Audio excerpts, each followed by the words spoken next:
இன்னைக்கு பார்த்தீங்கன்னா நம்ம இட்லி கடை படத்தோட ரோஸ்ட் தான் பார்க்க போகிறோம். அதாவது நம்ம சிவநேசன் பார்த்தீங்கன்னா இட்லி கடை வச்சிருக்காரு. அந்த இட்லி கடையில் வெறும் இட்லி மட்டும் தான் போடுவார். தோசை பொங்கல் இதெல்லாம் போட மாட்டார். ஏன் அந்த இட்லிக்கு 4 வகை சட்னி கூட வைக்க மாட்டார். வெறும் சாம்பார் மட்டும்தான். அது மட்டும் இல்லாமல் அந்த இட்லி கடையில் அந்த ஊரே வந்து சாப்பிடும். அந்த ஊரில் எவனுமே பார்த்தீங்கன்னா வீட்டில் இட்லியும் சுட மாட்டாங்க, சோறும் சாப்பிட மாட்டானுங்க. எல்லாரும் இட்லி கடையில் வந்து இட்லி தான் சாப்பிட்டு போவாங்க. ஏன்னா அந்த அளவுக்கு சிவனோட அந்த கைப்பக்குவம் ஊரே ராத்திரில இருந்து கையை நக்குவோம். அந்த அளவுக்கு இட்லி கடை மேல எல்லாரும் பயங்கர கிரேஸ்ல இருக்காங்க.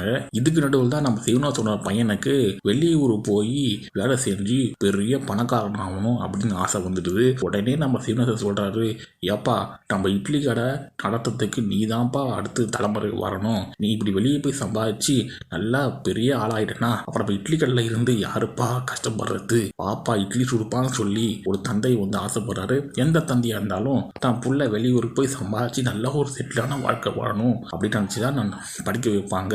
அவங்க வெளியூருக்கு வேலைக்கு அமைச்சு வைப்பாங்க. ஆனால் நம்ம சிவராசன் ரொம்ப வித்தியாசமான அவர் வச்சுக்க இட்லி கடையை நான் புள்ளையே நடத்தணும், நான் புள்ள கடைசி வரைக்கும் இட்லி கடையில் பெஞ்சில் உட்காந்து டீ குடிச்சிட்டு உட்காந்து இருக்கணும் அப்படின்னு நினைக்கிற ஒரு உன்னதமான ஒரு அப்பாவா இந்த படத்தில் வலம் வராரு. அப்பாவுடைய இந்த புலம்பெல்லாம் காதில் கேட்டுக்கிட்டு, யோ அப்பா நீ இங்கே இருந்து கடைசி வரைக்கும் இட்லி சுட்டுனுரு, நான் வெளிநாட்டுலாம் போயிட்டு புது புது டிஷ்லாம் கற்றுக்கிட்டு நான் பெரிய செஃப் ஆகிறோம் சொல்லிட்டு அவரும் தாய்லாந்து போய் அங்கே ஒரு பெரிய ஹோட்டலில் வேலைக்கு சேர்ந்து அந்த ஹோட்டலோடைய முதலாளியோட பொண்ணையே வந்து காதலிச்சு அவரை கல்யாணம் பண்ணுற லெவலுக்கு வந்துடுவார். அந்த கல்யாணத்துக்கு அவங்க அப்பாவை கூப்பிடுவார். இருந்தாலும் நம்ம அப்பா வந்து இட்லி சுற்றுல ரொம்ப பிஸியாக இருக்கார்ல, அதனால வந்து நான் வரமாட்டேன்னு சொல்லிடுவார். சரி கல்யாண நெருக்கத்தில் எப்படியே சமாளித்து கூப்பிட்டு வந்துடலாம் சொல்லிட்டு ஃப்ளைட் டிக்கெட்லாம் புக் பண்ணுவார். கடைசி நேரத்தில் நம்ம சிவநேசன் மண்டையை போட்டுருவார்.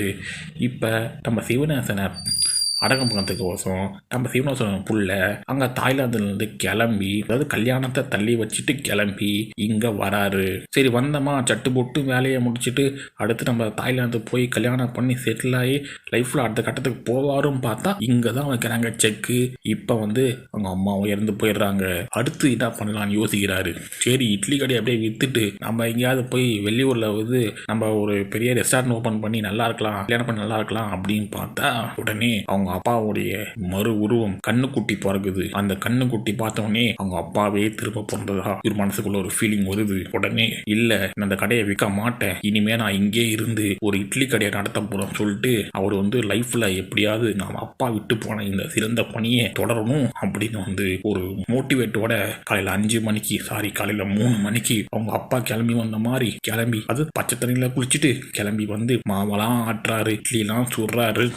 அங்கே ஒரு பெருசு வந்து அந்த இட்லியை டேஸ்ட் பண்ணி பார்க்குது. என்னப்பா இது, அந்த இட்லி உங்க அப்பா சிவனத்தை சுட்ட மாதிரியே இல்லையே சொல்லிட்டு அந்த பெருசு வந்து அதை ரிவ்யூ பண்ணி வர சொல்லுது. அதாவது அந்த கிழவனுக்கு அந்த இத்தனை வருஷமா சிவனேசன் ஓசில இட்லி போட்டுருந்தா போல, இப்போ அவன் புள்ள வந்து ஓசில இட்லி போடுறான், அதை சாப்பிட்டுட்டு நல்லா இல்லையா கைப்போம் அடப்பா அவங்களா. அதனால் வந்து அதாவது இதெல்லாம் வரைக்கும் நான் வந்து இட்லியோட டேஸ்ட் இட்லியில கிடையாது, அதை தொட்டு சட்டியில தான் இருக்குது அப்படின்னு நினச்சிட்டு இருந்தேன். ஆனால் இட்லிக்கும் தனியாக டேஸ்ட் இருக்குதுன்னு இந்த பட்டில் சொன்னது பிறகு தான் தெரிஞ்சுக்குது. இவரும் சரி என்னடா பண்ணுறது சொல்லிட்டு ரொம்ப வருத்தத்தில் இருக்காரு. கடைசியில் பார்த்தீங்கன்னா ஊரில், அதாவது அவர் வேலை செஞ்ச வெளிநாட்டில் வந்து அவ்வளோ அழகான ஒரு சொல்றது ஒரு வசதியான பொண்ணு தனக்காக காத்திருக்காங்க. ஆனால் ஊர் கிராமத்துக்கு வந்து, அதாவது இங்கே இருக்க ஒரு கிராமத்துக்கு போனேன், அதாவது அந்த இட்லி கடையில் வந்து மொரவசை செஞ்ச பொண்ணு வந்து கடைசியில் விட்டு அந்த பொண்ணையும் கல்யாணம் பண்ணுற அளவுக்கு போயிடுறாரு. அதுக்கப்புறம் அவங்க அப்பா ஆவியா வராரு. ஆவியா வந்து இந்த இட்லி சொல்ற ரெசிபியை கற்றுக் கொடுத்து எப்படியாவது இந்த இட்லியை ஒரு வந்து அதை போனியா அதை வியாபாரம் பண்ணி எப்படி இது இட்லி கடையா வந்து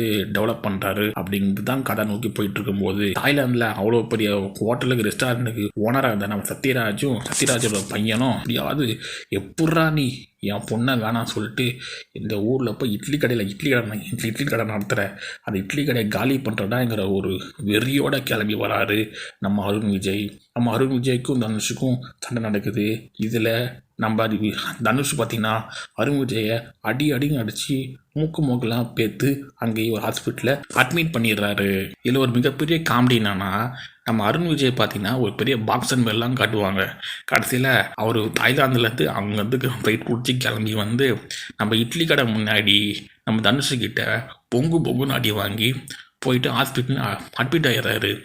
அதுக்கப்புறமும் நான் எப்படியாவது இட்லி கடையை அழித்து நான் இந்த தனுஷை வந்து பழி வாங்கி ஆகும் சொல்லிட்டு துடிக்கிறாரு. அதாவது நம்ம அருண் விஜயும் சத்யராஜும் தாய்லாந்தில் இருந்த லெவலுக்கு அவங்க பெரிய பெரிய 5 ஸ்டார் ஹோட்டல் 7 ஸ்டார் ஹோட்டலுக்குலாம் வந்து போட்டி போட்டு பிஸ்னஸில் எப்படி ஜெயிச்சு வரணும் அப்படிலாம் பிளான் பண்ணுவாங்க. பார்த்தா போயும் ஒரு கிராமத்தில் இருக்க இத்து போன ஒரு இட்லி கடைக்காக இந்த அளவுக்கு சண்டை போட்டுக்கன்னு நினைக்கும் போது ரொம்ப பெருமையாக இருக்குது. டேய், உங்களெல்லாம் வந்து ஆரம்பத்தில் பெரிய மனுஷன் நினச்சா இப்போ ஒரு இட்லி கடையை அடிக்கிறது இவ்வளோ கஷ்டப்படுறீங்களாடா? நீங்களாம் எப்படா பிஸ்னஸ் பண்ணி இந்த அளவுக்கு ஒரு ரெஸ்டாரண்ட்டுக்கே ஓனர் ஆனீங்கிறது நம்ம கேள்வி வந்தாலும், படத்தில் ஹீரோ என்ன பண்ணாலும் அது சரி, வில்லனுங்க என்ன பண்ணாலும் அது தவறு. அந்த ஊரில் ஆல்ரெடி சமுத்திரக்கனி புக் பண்ணி ஓட்டிகிட்டு இருந்த ஆள் தான் நம்ம செகண்ட் ஹீரோயினு. அந்த ஹீரோயினே நம்ம வந்து தனுஷ் கரெக்ட் பண்ணதுனால அந்த ஒரு ஆத்திரத்தினாலையும் ஹோட்டலுக்கு பக்கத்தில் நம்ம சமுத்திரக்கனி பார்த்தீங்கன்னா ஒரு பரோட்டா கடை வச்சுருப்பாரு.